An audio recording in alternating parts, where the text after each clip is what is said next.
طبعا كلنا شايفين كم العلاقات اللي بتبدأ في وقت قصير جدا وبرضه بتنتهي في وقت قصير جدا.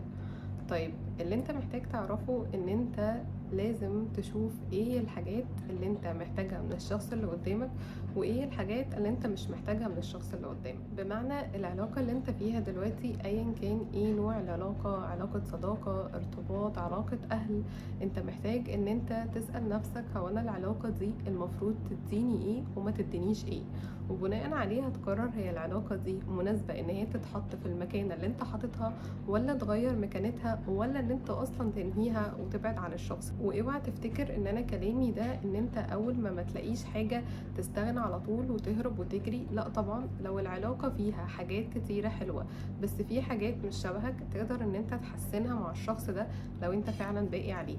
بس انا بتكلم عن الحاجات اللي زي ما بيقولوا ريد فلاجز، ان انت تبعد عن الشخص ده او هو مش شخصك، او على الاقل تغير مكانته، ما تكونش في نفس المكانة العالية اللي انت حاطه فيها. اول حاجة انا محتاج اعرف انا محتاج اخد ايه من الشخص اللي قدامي. تعالى اقولك على كام حاجة محتاج ان انت تاخدها من الشخص اللي قدامك وتبقى عارف ان انت فعلا تستاهل ان انت تاخدها.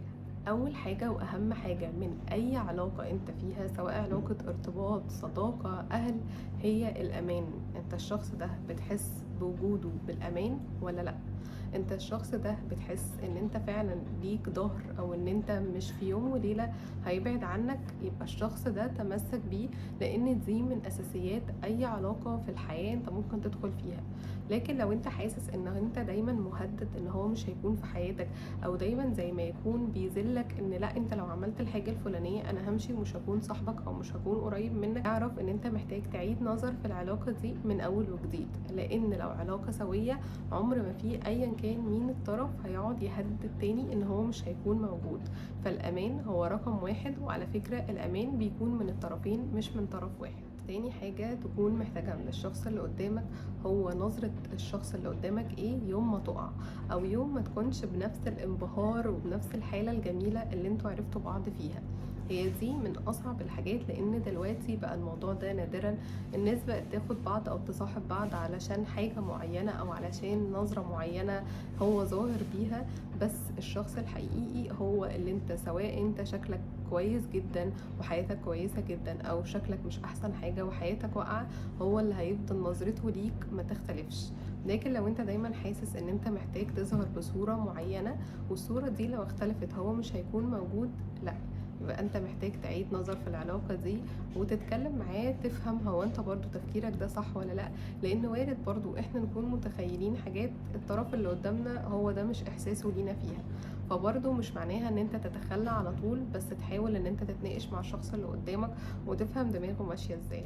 تالت حاجة وهي ان انت مش دايما تكون خايف ومقلق من رد فعله لو حاجة معينة حصلت. طبعا مش معنى كلامي ده ان انت تقعد تغلط في حق الشخص اللي قدامك وتقول لا انا ما ينفعش ان انا خايف من رد فعله، لا.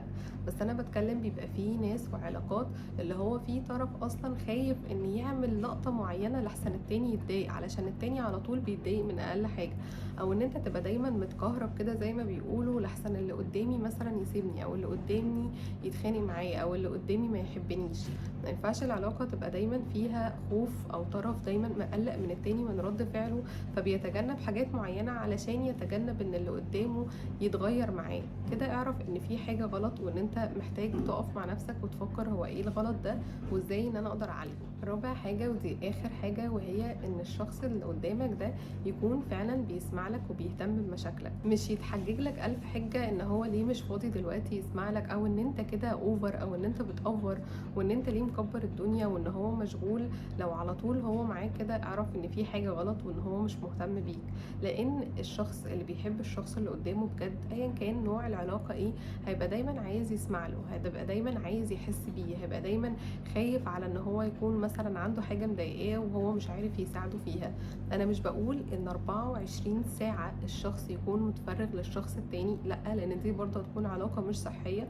بس على الاقل ابقى انا عارف ان الشخص ده انا يوم ما اجري عليه واتكلم معاه هيسمعني، مش دايما مش فاضي ودايما طريقته معايا متغيرة، ودايما انا بشيل هم ان انا اصلا مش عارفة احكي له حاجة لان هو كده كده ما بيسمعنيش، او بيبين ان هو بيسمعني بس هو في الحقيقة مش مركز معايا. لا، محتاج ان انت تقعد تتكلم معاه وتفهمه ان انت حسيت كده، وان ده مش هيكون احسن حاجة بالنسبة لعلاقتكم. طيب انت زي ما انت سمعت ايه الحاجات اللي انت محتاجها من العلاقة اللي قدامك، فانت لازم نفس الحاجات دي بالظبط انت تديها للعلاقة اللي قدامك.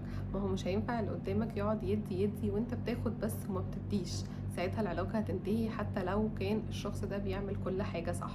وفي حاجة كمان عايزة اقولها، وهي يا جماعة اصبروا في العلاقات، شيلوا مسؤولية العلاقات. دلوقتي العلاقات بقت بتخلص بسرعة جدا بسبب ان لو حصل حاجة مش عجباني، لا خلاص انا مش فارق معايا العلاقة دي، هشوف حد تاني. او انا لو الحاجة دي مش شبهي انا هتخلى عن الشخص ده على طول.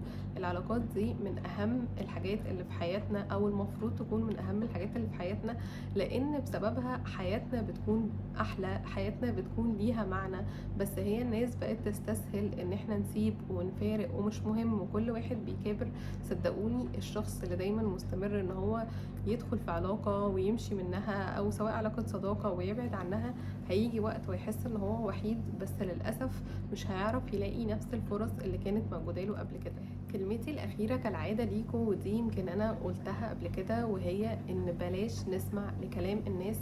بفكرة إن أنا لو رحت اشتكيت لحد مثلا قريب مني، أقول له الشخص الفلاني بيعمل كذا وكذا، هو أسهل حاجة هيقولها لي سيبيه أو سيبها او ابعد. هو انت عايز وجع دماغ؟ او يا عم الدنيا فيها ضغوطات، هو انت كمان هتشيل ضغط الشخص اللي قدامك ده كمان؟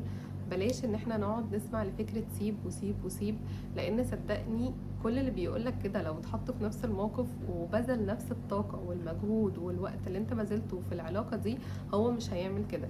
فبلاش نسمع لكلام الناس، بلاش نمشي ورا الترندات والحاجات اللي بتتكتب على السوشيال ميديا، اللي هو لا انا اصلا تعبان، انا اصلا مخنوق، يا عم لو مش عايز ان انا تبقى في حياتي خلاص مع الف سلامة. الكلام ده كله ولا دين ولا حياة ينفع اصلا ان انت تمشي بيه. فبلاش ان احنا نجري ورا الحاجات الترندات او الحاجات اللي بتتقال من الناس اللي حوالينا، لان انت بس والشخص اللي قدامك اللي بذل نفس المجهود والطاقة في العلاقة دي. فصدقني تستاهل ان انت تعافر عشانها، وتستاهل ان انت تعاتب الشخص اللي قدامك، وتستاهل ان العلاقة دي تبذل فيها طاقة ومجهود اكبر. اشوفكم يوم تاني ان شاء الله.